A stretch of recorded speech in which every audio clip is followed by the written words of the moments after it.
Welcome, everybody, to the Dr. Leadership Lounge, where we have conversations with business leaders from all walks of life about how and why they are successful.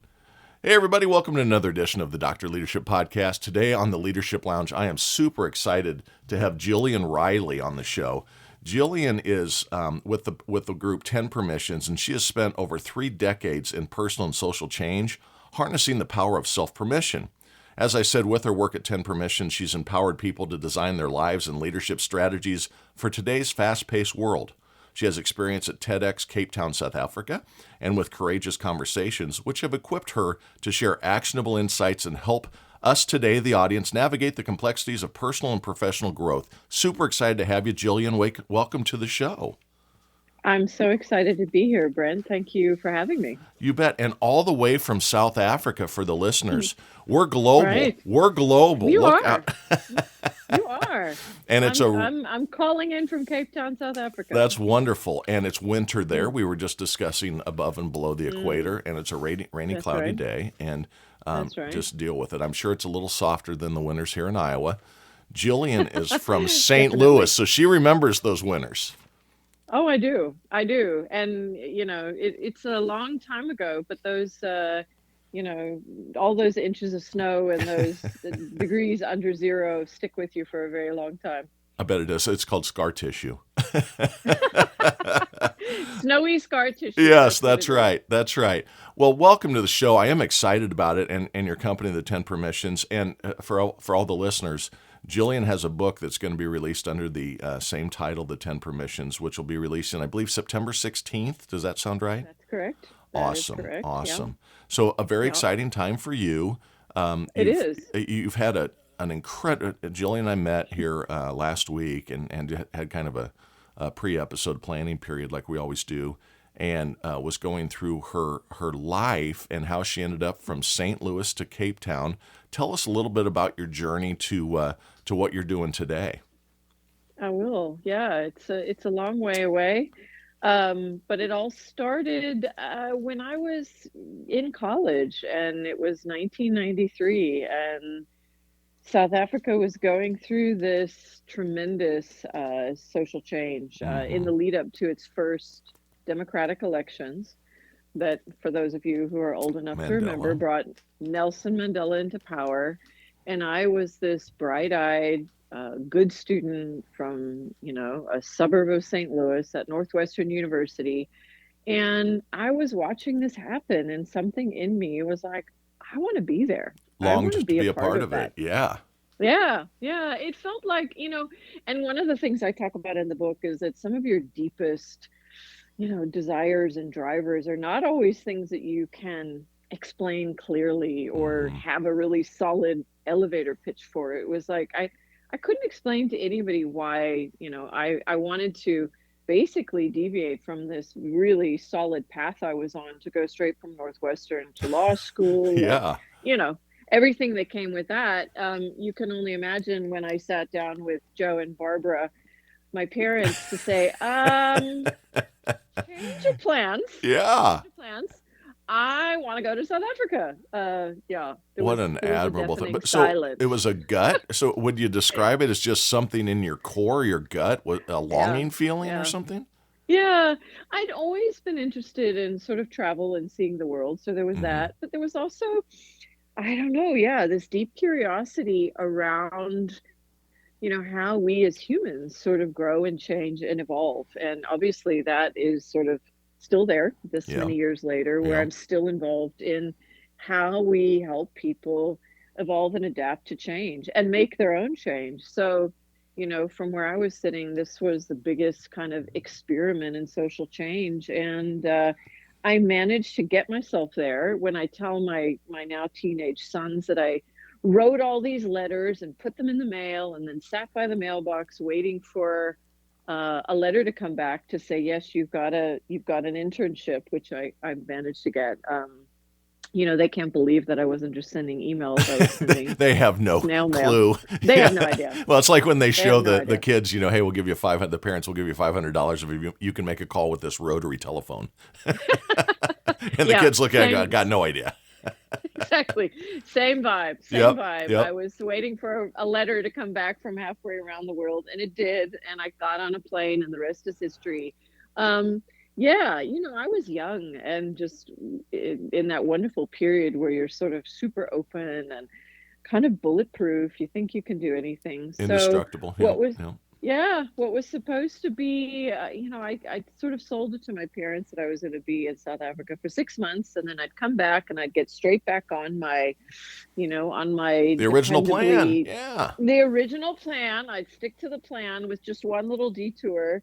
Yeah. Anyway, the detour became a lifelong, wonderfully exciting path into all sorts of different parts of the world and different situations. The kind of red thread throughout them all was, yeah, me kind of trying to support people, as I said, to find their way through really significant change. So I ended up traveling all over Africa, Southeast Asia, Southeastern Europe, post-conflict areas, helping people. I spent Hmm. many years in Zimbabwe working on HIV/AIDS, and it was the most incredible teacher in what does and doesn't work in terms of, getting people to sort of change their behaviors either in the face of a crisis or because they want to grow. And yeah, I learned at a very early age that it's not as easy as it might look to get people to, do things that they maybe know they should do,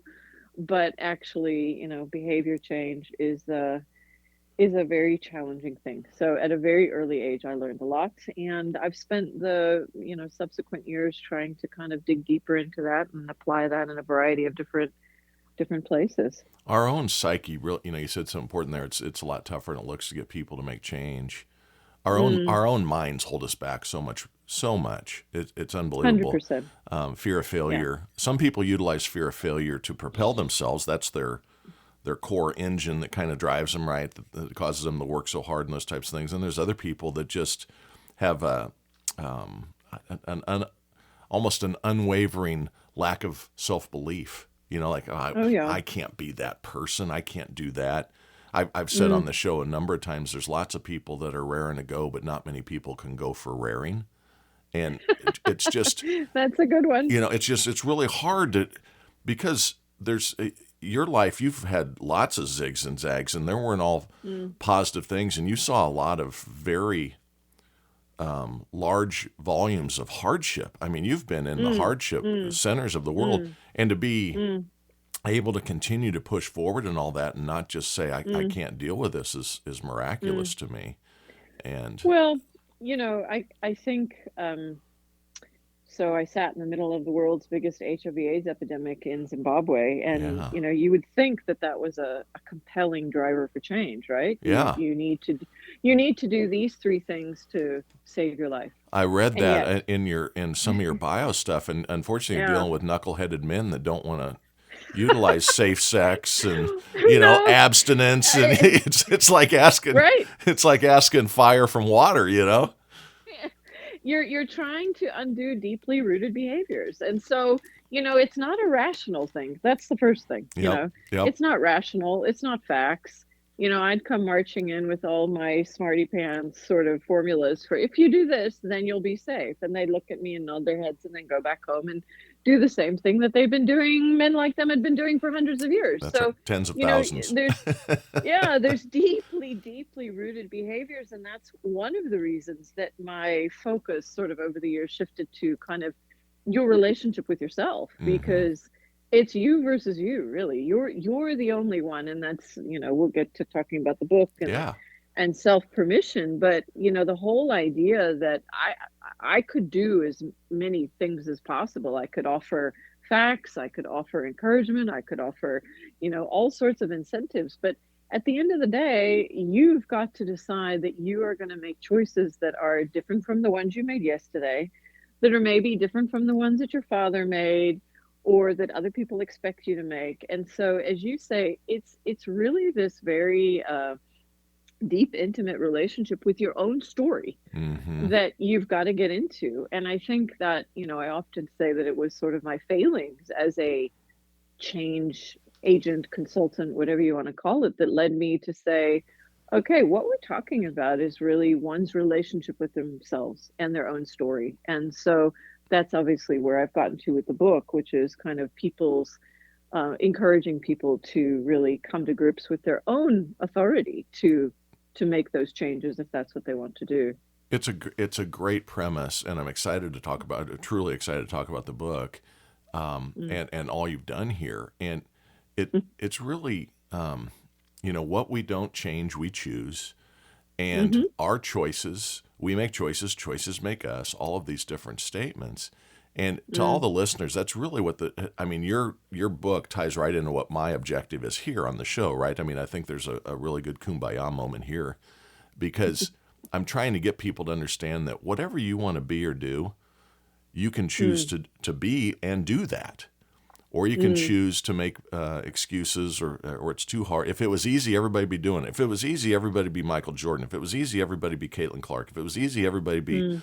Mr. Mm. Mandela. Right? It's just, Right, I mean, right. think of the hardships in his dreams that he did. He was years behind, decades behind bars, and Mm. was able to come out and become president of South Africa. So Yeah, it's just yeah. an amazing, amazing story. So you did all of this work, helping others and trying to drive. What led to what was the impetus of the 10 permissions and starting this new endeavor? Well, I often say that the 10 permissions were born on the fertile lands of Zimbabwe because, I kind of left burnt out and Mm, confused, yeah. and I wasn't even 30 yet. And I'd, had this prime opportunity in my eyes to do good and to help people make what were obvious and necessary changes Hmm. and, come up against barriers and obstacles of the human variety that, I couldn't make sense of. And so I spent many years doing various kinds of consulting work. I ended up doing a lot of work at organizational level and then with individuals. And I kind of kept coming back to this, idea of the individual and their own, one of my most favorite words, agency, to make choice and to make change, as you're Hmm. describing. Hmm. And the fact, as you're describing, that so many of us are kind of unconscious of that agency. We come into the world and accept stories and choices that were almost made for us Hmm. without our active and intentional shaping of them. We fit often into ready-made roles that our families or our cultures have made for us, and we Hmm. don't ever come alive to our own ability and our own agency to really drive our life in a way that, as I describe it, sort of suits us and serves the world that we're in. And so I this theme of permission, this theme of sort of self-authorization, and the sense that you have of, am I allowed? Am Hmm. I actually Can I? allowed to Yeah. have, Is it can really? I I? can do this? Can Yeah. I? Yeah. Like, really? And when you start to talk to people and say, you are allowed the life that you want, or a life that feels suitable for you at this moment, it's kind of like there's this pause of like, huh, Huh. do I really believe that? Do I actually believe that? Yep. Yep. And the so, and I say this in the book. So the people that I was working with in Zimbabwe didn't have a lot of choices. And in reality, the nature of their society was that to create ripples and to defy tradition was for them very challenging and Hmm. in some cases Taboo. dangerous. Literally taboo. Yeah, Yeah. it was totally taboo. So, it was also naive of me to think that they would just readily sort of do the things that I prescribed to them. But, as I say in the book, don't pretend you've got two choices when you got 20. And for most of Hmm. us and for most of your listeners, you've got lots of choices. You've got lots of options. So, are you alive to them? Do you believe that you can make them? And how do you start to kind of really cultivate a mindset and an approach to your own life that allows you to be far more intentional in your own process of making, as you described, sort of choices. Hmm. Because it sounds really crazy and sort of, but your ability to make intentional choices is a kind of superpower, right? I Most agree. people are asleep. Hmm. Most people outsource their choices to everybody around them, from influencers to uncles to some boss who they don't even respect. But when you come alive to the fact that you do actually have greater authority than perhaps you're claiming to make choices, you start to kind of find space, I think, in your own life that maybe you didn't realize you had before. Yeah, and it's funny. So a couple things resonated with me. You said naivety, and Mm, when you're younger, and I do think that you can also call it almost like the blessing of not being tarnished yet as a youngster. mm, What it could be, and life is really hard. And when you're talking, especially in a global type scene, mm. the world's on the world's always been on fire, but it's now Yeah, visible to all of us, right? These conflicts and everything that's going on today, the news is everyone's on it because mm, of what's happening in the yeah, Middle East again, which has been going on right. for 8,000 years. Yeah. It just wasn't televised, but I think so. What happens is people come raring out.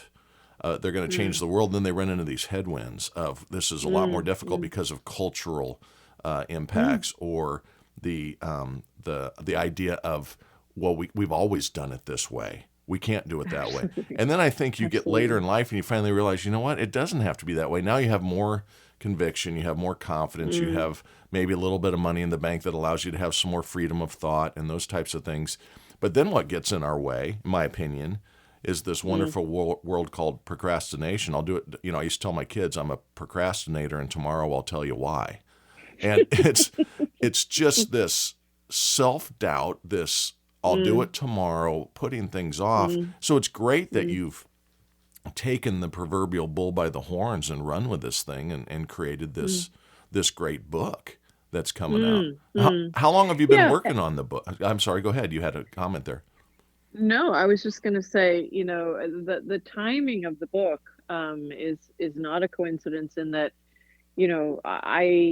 so the subtitle is, rewriting the rules of adulting in the 21st century, and I love the that. point of it is that, we're living as you've just described in these, whew, chronically precarious times. Like we all feel that, and I describe it in the book as sort of an unraveling, that so much of the predictable, sort of familiar nature of our lives has unraveled for better or for worse. Hmm. Um, the containers that used to hold us and tell us how we were supposed to behave and who we were allowed to be are far looser than they ever were, again, for better or for worse. And within that space, there's far more pressure on the individual to make choices. So, my favorite word, agency, there wasn't as much of required of it for my parents, for instance, because they had fewer choices. Their paths were far more prescribed. For us, some of the things that only 10 years ago were a given, like should I go to college, are now a question. Hmm. And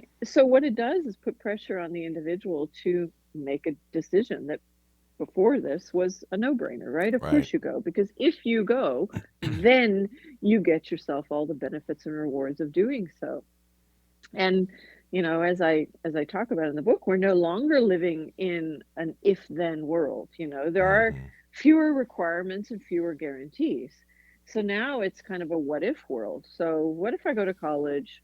What are the benefits of it? What are the costs of it? There's we've all heard mental load discussed a lot, but there's this constant calculation that you have to make around what's the right path for you, what are the right choices for you. And so I think it's one of the reasons we see people who, are ever more exhausted, ever more anxious and burnt out, because there's a pressure to make choices and decisions, which is fantastic, right? Hmm. I mean, it's Hmm. great that we're not being told this is the only way, but it's not fantastic if you haven't switched on your ability to make intentional choices, Yeah, because because then you just feel anxiety comes into constantly play. Oh confused. yeah, yeah, that's right. Right, Right. right. Right. So it is as much a kind of, the way I describe it is that, hey, in this slightly chaotic world, you get to make more choices about the kind of life that you're going to lead. And by the way, you've got to, right? You Hmm. can't assume that, the old logic works, that your parents' story is going to be your story. And more than that, you've got to be far more intentional about writing your own story, because otherwise, you'll find yourself swept up in forces and factors that are beyond your control, and like layoffs, like this and that, and Hmm. you will not feel that you've got the capability to navigate your way forward. So a lot of this is about just lighting up that sense of capability that I am driving, I am choosing, and I'm finding my way forward in a very, very disruptive world. The world is disruptive, if you allow it to Yep. be. And Yeah, technology is great and technology is terrible. The advent of social media gives us a lot of empowerment, but also causes a lot of people to sit quietly alone in a room, that's scrolling and right. thinking very demeaning, self-demeaning thoughts of themselves. Right? Everything. That's right. I call it fake book and Insta scam because nothing's real. It's so Yes. mega filled. So people get this. I can't do it because there's no way I can be perfect like her or like him or like Right. that. That's all Right. smoke and mirrors, man. That's David Copperfield. No, the bunny didn't come out of the hat. It really Right. didn't. Right. And Right. and Right. it's just unfortunate that we're ingrained. We're so ingrained to the cultural norms and things that Mm, it almost feels like you're looking at the summit of Everest from below base camp. I can't get mm, there, right. but Right. it's great, and I love the concept of let's talk about the permissions for a little bit. And I know we don't Mm, have time to go mm, through the whole book, but what are some of those permissions? What are mm. some angles here inside the book that you'd like to discuss here? Well, the first one, I mean, you got to start at number one, right? And Absolutely. for me, it is sort of the basis of a lot of it, and that is be willful. Okay. So, in the old logic, the old kind of story, will was problematic, right? The willful child was a problematic child. It was somebody who was difficult and didn't comply with other people's wishes. And so, you as a young person learn to be compliant and to some extent complacent as a survival strategy Right. and reward seeking, right? Because those were the people that got rewards. And the Mm-hmm. idea here is that in this chaotic world where hierarchies have unraveled as part of that unraveling, where you've got to kind of stand out rather than fit in, where let's just say like middle managements are being gutted for AI, and there aren't going to be huge ranks of people sitting in offices anymore doing the same job as everybody else. Your will and your desire and your driver is absolutely critical. So you're not rewarded in the same way that you once were for being sort of uniform and Mm-hmm. compliant. Now there will be a much greater reward for being more unique, more sort of in Trendsetter charge of versus your. follower. Yeah. Exactly. And I think so. Again, part of what I'm trying to play with here is that we have all these negative connotations with some of these things, like, oh gosh, I don't want to be willful. That sounds like I'm demanding or rebellious or selfish. And yet that's kind of what we got to work through. And we're saying it is not about you saying, that you're, rejecting something. It's about you embracing more of what it is that you want to contribute, what it is that you Mm-hmm. want to create, what it is that you want to be a part of. And I mean, you'll know as well as I do, Brent, that there are people all over the world who have no connection to their own sort of internal drivers and desires. They listen to everybody else except themselves in Mm-hmm. terms of, what do I want? What do I want to do? What do I want to, who do I want to meet? So getting in touch with your own inner voice and your own inner drive, for me, is really, really critical right now, because it's the absence of that I think leaves a lot of people feeling really lost in the face of abundant choice. So Right. that for me is a great kind of starting point with the whole thing. I love that stand out versus fit in, or stand out versus standing Mm, still, right? I mean, instead of just both. going Yeah. along with it, Waiting, yeah, waiting for something to happen, waiting for, it's not going the to come green to light. you, right? It's No, like no. it's not Amazon delivered. Success is not Your life Amazon is not delivered, Amazon delivered. right? No. It is. And you can't, and it's a very different thing to kind of say, in the previous generations were, risk averse and change averse. And so Mm-hmm. stillness and status quo were a survival strategy, right? You Mm-hmm. kind of kept your head down and you held tight to whatever it was. Whereas, now, unfortunately, those you've got to be far more nimble and adaptive in Adaptive, terms of yeah, being yeah. aware of what's going on around you. So, I'll raise another one, which is what I call take it outside, and that is, not getting into your own very internal bubble, not getting into this narrow sort of very sheltered world, if you will, where you're head down and just doing your thing. The idea of Take It Outside is that you've got to be willing to kind of look around, to step into new Engage. places, to Mm-hmm. engage with something that might not look familiar or might not look even on the outside like something that you want or need, because you've got to be willing to explore a little more than maybe we had to 2 generations ago, Yeah. where it's like, okay, the more that I get sort of very narrow and very linear in my thinking and in my way of living, when change comes, I'm going to get knocked sideways, right? Mm-hmm. I'm Don't see it not going to coming. have, Yeah. right? I won't see it coming. I won't have the kind of resourcefulness or the adaptive qualities to find my way forward when I'm in the midst of something that's forcing me to adapt and change. So a lot of these permissions are about shaking up a very sort of linear and predictable life path and urging people towards something that's a little bit more adaptive, a little bit more resourceful, a little bit more creative, because that's what's required to succeed in a time of such, sort of constant change. And speed of change. You made a comment Oh, in our pre-call that ties into this, right? This take it outside concept. And you said executives now have to be explorers. So mm, talking about the mm, leadership side of it, and I think that's yeah, what you're really referencing here. Not you weren't yes, referencing that commentary, but specifically, but yeah, that's what you're same, yeah, talking about. Is you got to kind of take the blinders off, and the worst words inside of I led a large I was a leader inside a large corporation for a lot of years, and mm, the word I hated two things. It's not my mm, job.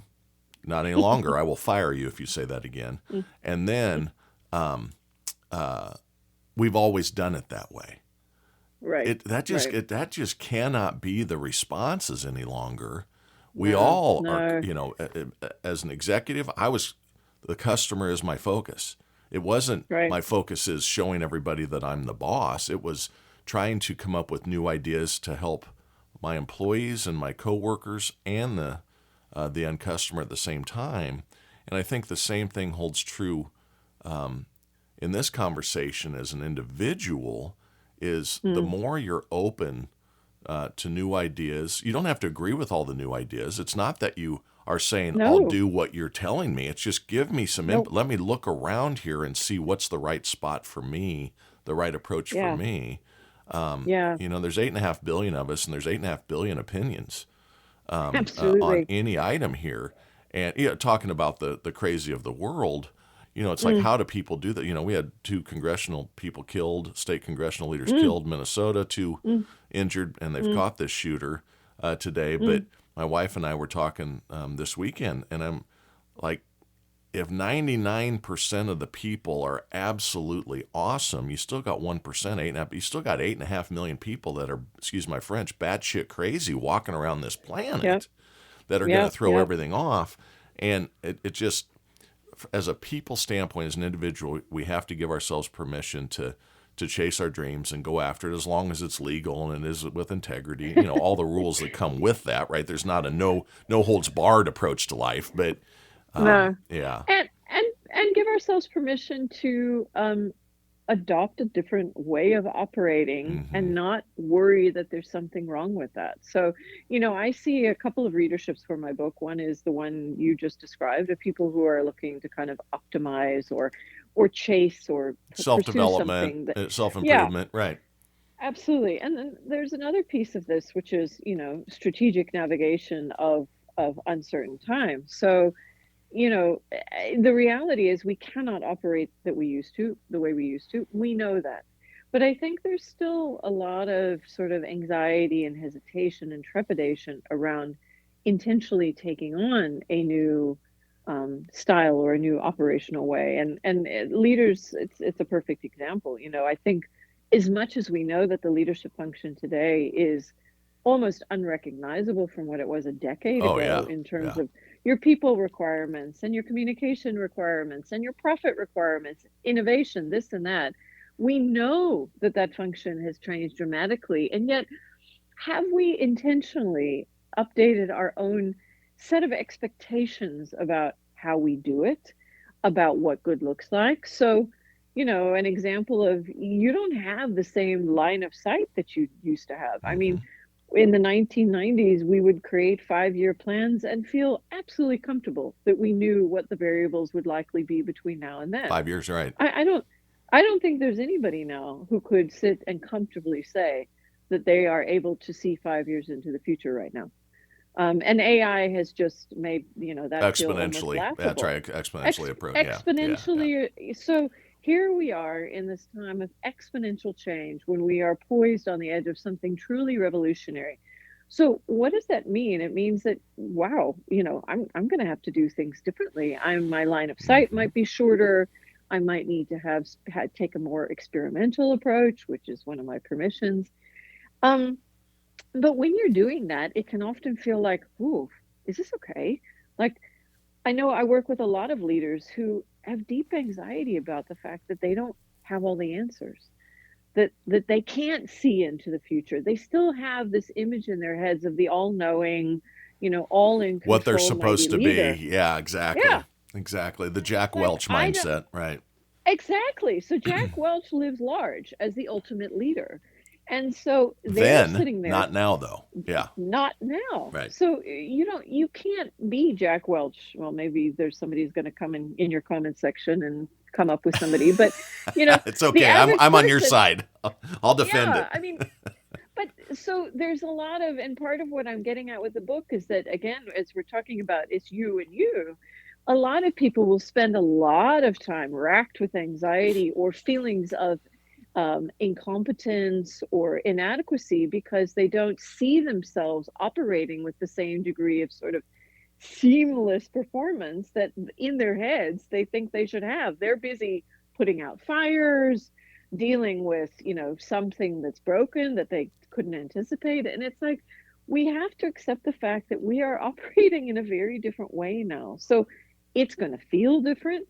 It's probably going to feel a lot more fractious than maybe you think it will. Hmm. You might not feel as in control.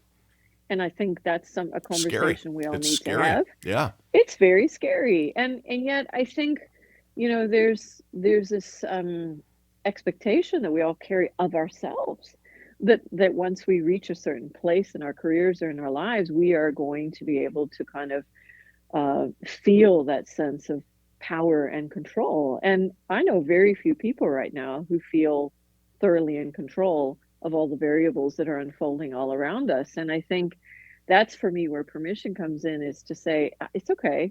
There's no way that I'm going to be able to, you tell myself or anybody else that I got this. The best that I can do is to be able to right questions, have the best conversations, make my best and most informed choices based on the information that I have available to me today. Hmm. Be as transparent as I can be about what I know and what I don't know. So, it's requiring, I think, a very different way of leading and operating in a professional sense, in a private sense.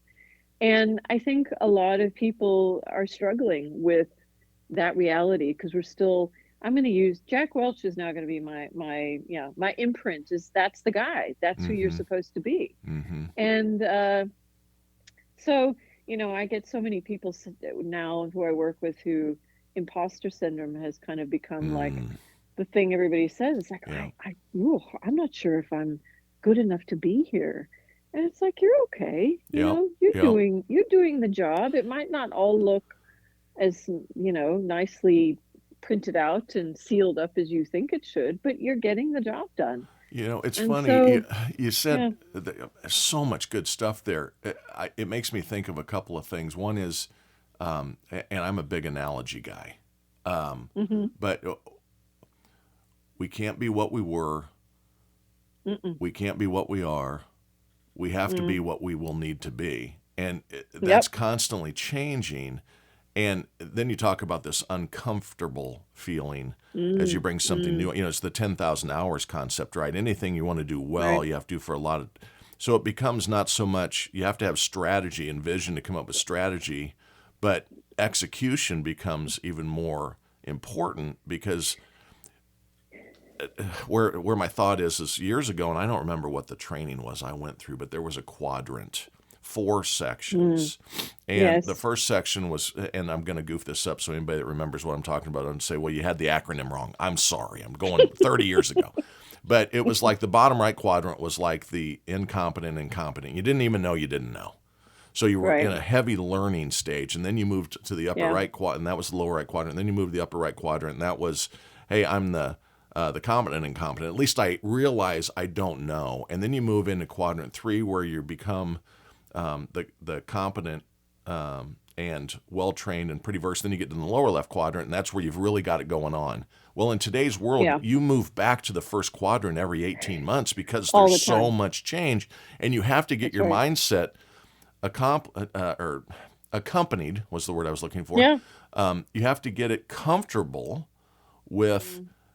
constantly going back to first grade and starting That's over and right. going back through the basics of learning what's going on. Michael use Michael Jordan as an example, the GOAT or the greatest of all time, whatever you want to say about basketball. And if they'd changed the rules to where you only get to take 3 dribbles, Mm. before you have to pass it, or you Mm. can't, a 10-second shot clock, whatever change was made that comes at you, like is coming at us in the speed of this world today, Michael Jordan would have to learn the game again to become the greatest Right. again. It's not that Right. one and done. It's this No. perpetual self Yeah. training and permission to continue to develop and go on is what makes a That's world of right. difference. I mean, I started out in Yeah. this crazy world selling copiers door to door.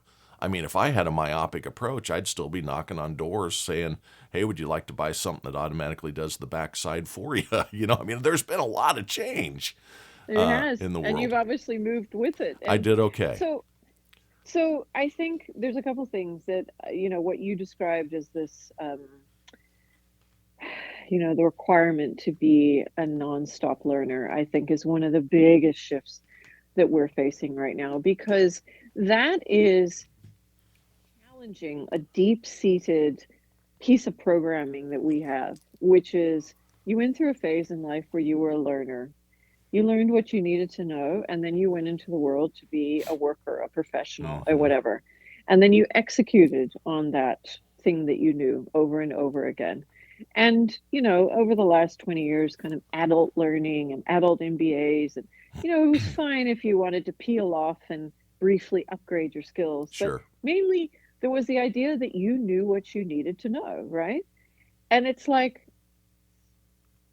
and that is something that, again, I believe on paper, somebody might say, oh, yeah, of course, sure. Yeah, we all need to kind of learn now.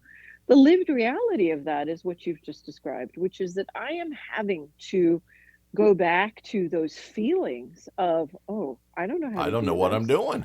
Yeah. I don't know what I'm doing. And with that comes all the anxiety and hesitation. And what comes with that as well is a resistance. So, Hmm. part of what I'm trying to achieve with the 10 permissions is to engage with what I learned and what I observed as the resistance to change. One of those is what you're describing here, which is a feeling of inadequacy and incompetence. And, on paper, we think, oh, well, you just go out and learn the thing that you needed to know, right? But people don't do that. Hmm. In the face of something that they don't know, they actually recoil a little bit because they're worried that if they go towards it, their lack of capability will be revealed. Um, Embarrassment. Right. Exactly. Absolutely. Hmm. So part of the permission piece of this is to say, you got to let go of that or engage with it, because you won't thoroughly let go of it. There'll always be that That little, little tinge of whoa, it. That's right. that little tinge, but look at that in the eyes and go, it's cool, it's Hmm. fine. Hmm. Rather be slightly embarrassed now and feel slightly out of water right now than be out of a job because you refuse to get with the program and drive your own learning agenda. Hmm. So, I'm trying in the book to get out what is you talked about procrastination, hesitation, fear, that if you allow those things to get in the way of your own process of learning and growth and adaptation today, then you'll quickly be irrelevant. Um, There was a story that I cut out of the book of, I recalled when my father was fired from his job when I was in college because everything was getting computerized. Hmm. And he kind of came home and said to me, there's this thing called a mouse. There's this mouse. I don't know what this mouse is. And I was like, wow, Dad, okay. Yeah, Um, but that was the reality. He was expensive. He didn't want to learn anything new. that's He had right. a secretary. And so he quickly got booted out for a younger model who knew exactly what a mouse was. Hmm. Um, we're in that same place right now, many years later, with what's this AI thing? What is this all about? Why does Hmm. this matter to me?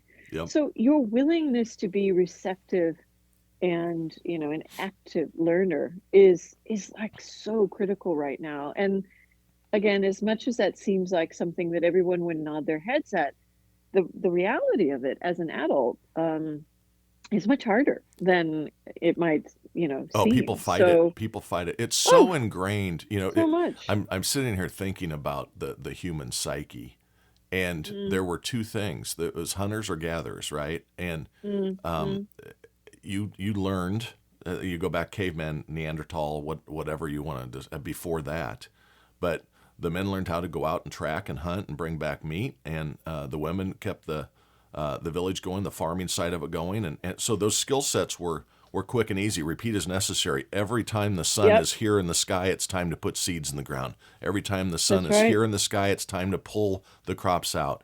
Every time we see Yep. this track, we know that that is that animal and that is edible. That animal Mm, track we avoid because that one can kill. It was very simplistic. Today, yep. it's amoebic on what you can do so many different things in so many different ways. And even if you pick your direction, the direction even that job even changes as you go. Even things such as being a doctor. I want to heal the Yep. sick. Well, how they're doing that, Yep. robotics and AI and all these things coming in, you have to be willing to learn as well. And at some point, you go, okay, I've got 4 years left. I'm not going to learn how to laparoscopically do surgeries. I'm going to keep cutting in and doing it myself. I get that. Right. I see the end of the Yeah. road. But if you're mid Yep. career or early career, Mm, you better, mm. stand out. And to stand That's out, you right. got to be willing. You got to raise your hand and step forward in the line and do these different things. And it's not trying to be teacher's pet or Nope. the preferred student or anything like that. It's survival. If you want to maximize your life and your results and what you can deliver to your family or whatever is your personal life goals, you're going to have to be ready to take these things on. Life is hard. So embrace Yeah. the hard early and make it easier later Yeah. in life. Yeah. And I don't think we can underestimate the extent to which this moment is challenging so much of our, patterning and Hmm. conditioning, because that, as you said, putting your hand up, standing out. Whoever wanted to do that when they were in school? That was the last thing that you Oh, wanted to wasn't do. cool, It wasn't Oh, cool, it yeah. wasn't rewarded.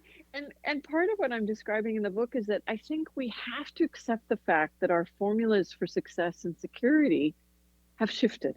Hmm. So if constancy equaled security previously, now adaptability equals security, Hmm. right? So in the past it was just keep doing the same thing, and that's how, you protect yourself. And that has completely flipped on its head. So now it's your ability to adapt and grow, and as you said, learn the new procedure, learn the new methodologies. That is your means of securing things. Hmm. And I think there's something really interesting also happening in an age of AI with, for instance, our relationship to intelligence. That intelligence was your pathway to security, that you learned and you excelled in school, and that was how you achieved security. But now that we're entering into an age where intelligence itself is something that is replicated and accessible to just about anybody, what are the qualities that you're going to have to nurture within yourself in order to complement that artificial intelligence? So all these conversations that are happening around creativity, Hmm. around more human qualities that for the longest time have kind of been treated as nice to have but not necessities, are now coming to the fore as saying, you know you can't assume that if you learn the easily replicable, as you described, and easily executed tasks, that those will keep you secure. Precisely the opposite. Mm-hmm. So you're now going to have to think very differently about the ways in which, you garner security for yourself and you achieve success, because it's literally a script that's been flipped. And we're going to go through a while where we are, struggling to make sense on a personal level, maybe on a collective level, Mm-hmm. of what it looks like now. And I guess my aim with the book was to make a contribution to that conversation, both for individuals and for, families. And Yep. because a big audience for me is also young people and their parents who, I'm a parent of two teenage boys, and I can tell you right now that it's very hard to know what advice to give them, right? Mm-hmm. I can't just say go get a good degree, get a good job, you'll be just fine. It's like, I know that that's not, Not it's not as necessarily the simple case as any that. longer. That's right. It's It's a not lot the of money case. for very So little return these days. Yeah. let's be really clear Mm-hmm. about why we're making the choices that we're making. We've got to be ever more intentional. And I think, it's a tough time. But my aim with the book is to also try to say, okay, but also there's tremendous possibility. I mean, that you can go from, selling copiers to being a podcast host is like a wonderful story. It's a Yeah. story of continued evolution, invention and reinvention throughout the course of your life. And I think that will become ever more the norm, right? We will accept the fact that our identities are going to shift, and they should, because we're going Absolutely. to change and the Yeah. world's going to We change. don't So even why know. wouldn't Yeah, we? you got to look at the horizon, not the hood of the car these days. And Absolutely. it's funny, not funny, haha, funny, strange was going through my mind when you talk about the intelligence and AI and all those things. The other thing that is going to be challenging, and I'm glad I'm the age I am, for the younger folks, is that Mm, I think we're too dependent on our intelligence support. We're too dependent on Google and searches, and we're too dependent on AI, and papers are being mm, written automatically and those types of things. You've got to be willing to not count on something doing something for you. You got to know how to yeah, utilize the tools, but don't just count on it taking over and making your life easy and you get to sit back. I use the right. example on how we've kind of taken a step back in the intellectual development of ourselves, where the computers are really smart and it can spit out answers and our PowerPoints are prettier than they used to be, all that. But we have to be very, very cautious, because we're dumbing ourselves down by relying so heavily on this. Rely on it, understand it, but then make sure you truly understand it. And my example here is the Egyptians used hieroglyphics, pictures of things to represent language 4,500 years ago. We're right Mm, back there. We've regressed. They're called emojis. We don't yeah. sit and talk to anybody. We don't have discourse. We don't intellectually dive deeper and those types of things, as much as we used to. We've actually reverted back. Language used to write in cursive. People don't Mm, understand, and I'm not saying cursive was the right answer. I'm just saying no, of course. that a lot of change is coming, and if we rely on it too much, we can put ourselves back a little bit. And in my Mm, opinion, there's opportunity for regression because we're already seeing uh, it.